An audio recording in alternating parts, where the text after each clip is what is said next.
नमस्कार दोस्तों, बहुत बहुत स्वागत है आपका फिर से आपके अपने YouTube चैनल पिंगाक्स ट्रेडिंग में। दोस्तों, अपनी प्रीवियस वीडियोस में भी मैं बहुत बार ये बात कह चुका हूँ कि स्टॉक मार्केट में चाहे वो इंडेक्स हो, स्टॉक हो, कमोडिटी हो, कुछ भी हो, जो कि स्पेशली वो इंडेक्स और स्टॉक्स जो कि बहुत ज्यादा वॉल्यूम में ट्रेड होते हैं, जिनके अंदर पार्टिसिपेंट्स की गिनती बहुत ज्यादा है, उन स्टॉक्स या इंडाइसिस को अपने फायदे के लिए कुछ बड़े ट्रेडर्स मैनिपुलेट करने की कोशिश करते हैं। फॉर एग्जांपल, कोई भी स्टॉक अगर 200 रुपए उसका सीएमपी है करंट रेट, तो उन ट्रेडर्स को अगर वो स्टॉक 150 में खरीदना है तो पहले उस स्टॉक को शॉर्ट सेल करके 150 तक लाया जाएगा। वहां पर सेलर्स को बिठाया जाएगा और उनको ये दिखाया जाएगा कि ये 150 का स्टॉक अब 120 या 110 रुपए भी हो सकता है। और जब बहुत लार्ज नंबर ऑफ सेलर्स वहां पर उस स्टॉक की शॉर्ट सेलिंग कर लेंगे, वहां से वो बड़े ट्रेडर्स उस स्टॉक को खरीदना स्टार्ट करेंगे, क्योंकि उनका मोटिव सिर्फ इतना ही था कि वो 200 में उस स्टॉक को ना खरीदकर 150 या 140 या 160 में खरीदकर उसमें मुनाफा कमा सकें। और ऐसा नहीं है कि ये कुछ अनएथिकल है,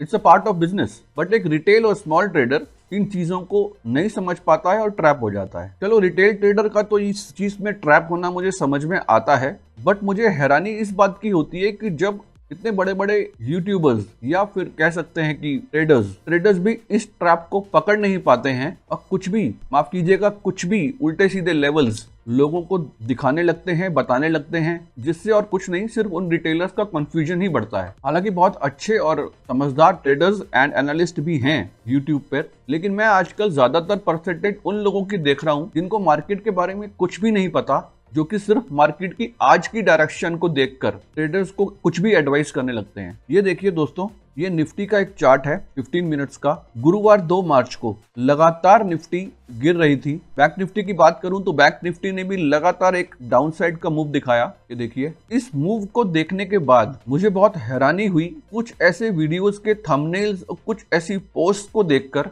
जो कि ये बता रही थी बैंक निफ्टी के लेवल 40,000 भी देखने को मिल सकते हैं और 39,900 भी देखने को मिल सकते हैं, और निफ्टी के लेवल्स दिए जा रहे थे 17,200, 17,100। बाकी इस तरह की स्टेटमेंट्स का मुझे कोई लॉजिक तो समझ में नहीं आया, बट मैंने अपनी समझ से जो भी इस मार्केट को समझा, आफ्टर मार्केट एनालिसिस करी, कुछ स्टडी करी इस चार्ट्स में, तो मुझे ऐसा लगा कि ये चीजें गलत बताई जा रही हैं। तो मैंने अपनी एक आफ्टर मार्केट एनालिसिस जो भी मैं करता हूँ आफ्टर मार्केट आवर्स में, एक वीडियो के थ्रू मैंने ट्रेडर्स को अलर्ट करना ठीक समझा, बिकॉज मैं नहीं चाहता हूं कोई भी रिटेल ट्रेडर इस तरह के ट्रैप्स में फंस के अपना कोई नुकसान कर ले। देखिए दोस्तों, साफ साफ बोला था थर्सडे की आफ्टर मार्केट वीडियो में कि ये एक ट्रैप हो सकता है, ये सेलिंग एक ट्रैप लग रहा था, इसलिए इस वीडियो के थ्रू आपको बताया गया कि इस ट्रैप में फंसकर कहीं ऐसा ना हो कि मार्केट खुलते ही फ्राइडे को आप सेलिंग स्टार्ट कर दें। बिकॉज ट्रेडर की एक साइकोलॉजी क्या है, अगर इतनी नीचे मार्केट के बाद हमको मेजॉरिटी ऑफ यूट्यूबर्स या एनालिस्ट हमको बता रहे हैं कि मार्केट और नीचे गिरेगी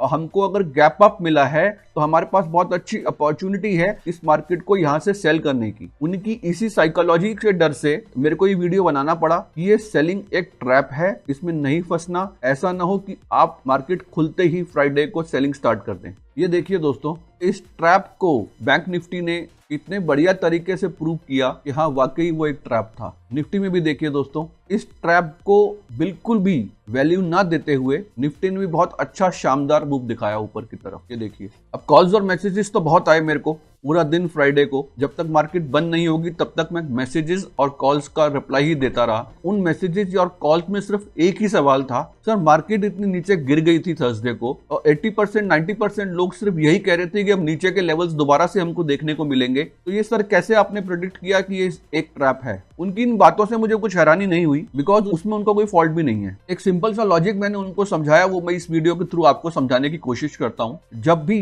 कोई भी स्टॉक, कमोडिटी या index point A to point B जाने की कोशिश करता है, तो बीच रास्ते में वो चाहे कितनी ही बार मुड़े, कितनी ही बार यू टर्न ले, लेकिन फाइनली उसको उस पॉइंट बी तक जाना ही है। इस यू टर्न का मतलब ये नहीं है कि वो इस लेवल को भूल चुका है, नहीं, ये लेवल्स तो आएंगे, बट बीच बीच में अगर आपको ऐसे यू टर्न्स मिलते हैं तो इसका मतलब ये नहीं है कि वापिस ही वो इसी लेवल तक पहुंच जाएगी। नो, इस लेवल से पहुंचकर इस लेवल तक तो जाना ही है। I hope I am clear on this. इन चीजों को समझने की कोशिश कीजिए। चार्ट्स में ऐसी क्या चीजें हैं जो कि हमसे छिपाई जाती हैं और हम उनको क्लियरली देख नहीं पाते हैं। उन्हीं सब चीजों को अगर आपने फाइंड आउट करना सीख लिया, समझ लिया, तो इस मार्केट में आपको एक प्रॉफिटेबल ट्रेडर होने से कोई नहीं रोक पाएगा। अब दोस्तों बात कर लेते हैं एक बार नेक्स्ट मूव्स की। निफ्टी और बैंक निफ्टी में अगले मूव हमको क्या देखने को मिल सकते हैं। देखिए दोस्तों, जिस पॉइंट बी की मैं बात कर रहा था वो निफ्टी में मुझे ऐसा लगता है कि नेक्स्ट जो पॉइंट बी है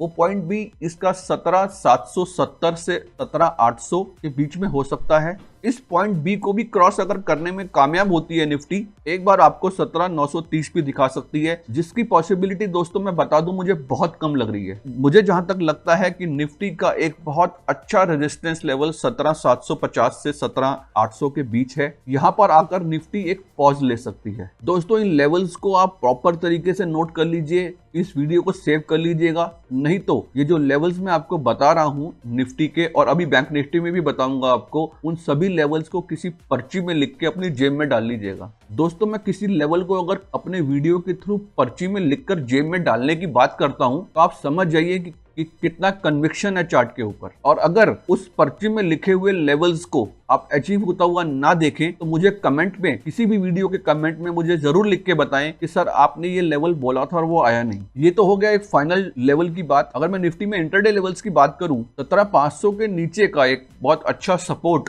निफ्टी में है। 17,500 के नीचे अगर आपको ड्रैग करना स्टार्ट करती है निफ्टी तो आपको फिर से 17,470 या 450 के आसपास के लेवल्स को देखने को मिल सकते हैं। और अगर इस सपोर्ट को 17,500 के आसपास के सपोर्ट्स को अगर ये ब्रीच नहीं करती है और इसको रिस्पेक्ट करते हुए दोबारा से ऊपर निकलना स्टार्ट करती है, मेरे को फिर से लेवल 17,670, 680 एंड 17,740-50 के आसपास के देखने को मिल सकते हैं। और अगर मंडे को निफ्टी आपको गैप अप खुलती दिखे तो आप एकदम से उसको बाय नहीं कीजिएगा मार्केट खुलते ही। उसको एक बार फ्राइडे के हाइज के आसपास या फिर 17,600 के लेवल से सपोर्ट लेता हुआ देखें तो उस सपोर्ट ली हुई कैंडल के हाई से बाय कर सकते हैं अगर आपको गैप अप खुलती दिखे तो चलिए अब बात कर लेते हैं एक बार बैंक निफ्टी की। बैंक निफ्टी में हमको मंडे को क्या देखने को मिल सकता है। बैंक निफ्टी भी मंडे को अगर अपना हाई नहीं तोड़ पाती है और नीचे ड्रैग करना स्टार्ट करती है तो आपको फिर से एक बार बैंक निफ्टी 40,940 और 950 के आसपास के सपोर्ट्स को रिस्पेक्ट कर सकती है। और इन सपोर्ट्स को अगर वो रिस्पेक्ट करती है तो दोबारा से फ्राइडे को हाई को रिटेस्ट कर सकती है। दूसरी पॉसिबिलिटी दोस्तों बैंक निफ्टी की एक बार ये भी हो सकती है कि 40,140 का जो ये सपोर्ट लेवल है इसको भी एक बार चेक करके